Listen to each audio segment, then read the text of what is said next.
पहले भी बताते हैं आपको कि जो बाइडन ने एक फंड इकट्ठा करने वाला एक इवेंट हुआ था अमेरिका में, वहाँ पर ये बयान दिया है कि भारत, चीन, जापान और रूस जो है जेनोफेबिक हैं, यानी अजनबियों को अपने देश में नहीं बसाते, और इसी वजह से वो आर्थिक तरक्की नहीं कर पा रहे हैं। लेकिन उनके इस आरोप से घिरा हुआ हर देश अलग अलग तरह का अपना ऐतराज जता रहा है।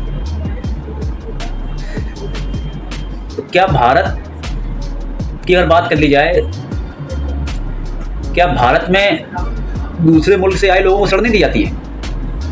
अरे बाइडन साहब, आप इतिहास उठा के देख लीजिए, पूरा इतिहास भरा पड़ा है। हमने जिन जिन लोगों को शरण दी है, जिन जिन लोगों को हमने मदद की, उनको रखा। अब मैं ये नहीं कह रहा हूँ कि हर आदमी, ज़्यादातर लोगों ने भारत के साथ गद्दारी की है। वो चाहे आप पुर्तगालियों को उठा के देख लीजिए, चाहे डच को उठा के देख लीजिए, चाहे मुगलों को उठा के देख लीजिए, अब किसी को भी देख लीजिए, अब किसी को भी देख लीजिए, चाहे वास्को डी गामा को देख लीजिए, जितने भी आए सब भारत को लूट कर चले गए, भारत की सभ्यता को नष्ट करके चले गए, भारत की अस्मिता को लूट कर ले गए, और आप कह रहे हो कि आप शरण देने से डरते हो। अरे जितनी शरण भारत ने दी है, उतनी दुनिया में कोई मुल्क शरण दे ही नहीं सकता है।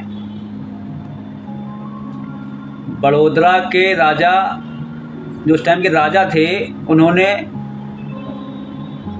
पोलैंड में राजघराने के जो है कम से कम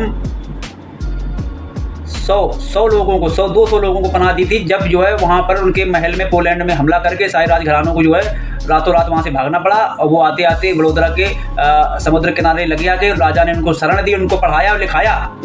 आज भी पोलैंड में उन राजा के नाम से कई सड़कें हैं, कई योजनाएं चलती हैं, सिक्कों में भी उनकी फ़ोटो है। ये आप गूगल करके सर्च करके देख लीजिए, ये हम नहीं कह रहे। अरे हमने तो जो पादरी हैं उनको शरण दी अपने देश में, जो आज खत्म हो चुके हैं। वो अगर कहीं हैं तो सिर्फ भारत में हैं।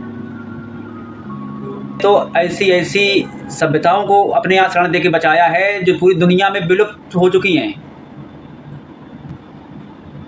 और पूरा हक दिया है हमने।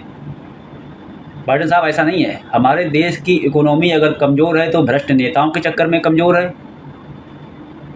भ्रष्टाचार के चक्कर में कमज़ोर है, लुटेरों के चक्कर में कमज़ोर है। जो यहाँ की इकोनॉमी का पैसा विदेशों में ठूस से भरे हुए हैं। हमारे देश की इकोनॉमी कमज़ोर नहीं है बाइडन साहब। हमने हज़ारों साल से लेके और अभी तक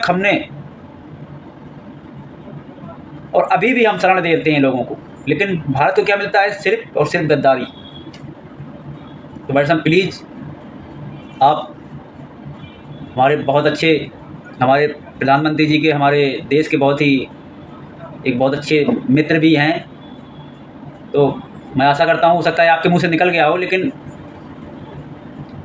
हम किसी का भी बुरा नहीं चाहते हैं। हाँ, रही बात रोहिंग्या शरणार्थियों की, तो उन्होंने म्यांमार में गलत किया है, तो वो यहाँ भी गलत कर रहे हैं और यहाँ गलत करेंगे, लेकिन उनको शरण नहीं मिलनी चाहिए। ये मैं एक बात ज़रूर कहूँगा। इस तरीके के नए वीडियो लाता रहूँगा। हमारा मकसद सिर्फ ये है कि इस वीडियो बनाने का मकसद ये था कि हमारा देश जो है धर्मनिरपेक्ष देश है। यहाँ पे लाखों जातियाँ, लाखों भाषाएं, लाखों जो है संस्कृति, कल्चर, हम किसी से भेदभाव नहीं करते, लेकिन जब कोई हमारी अस्मिता पर चोट करता है तब बहुत दुख होता है। धन्यवाद। जय श्री राम।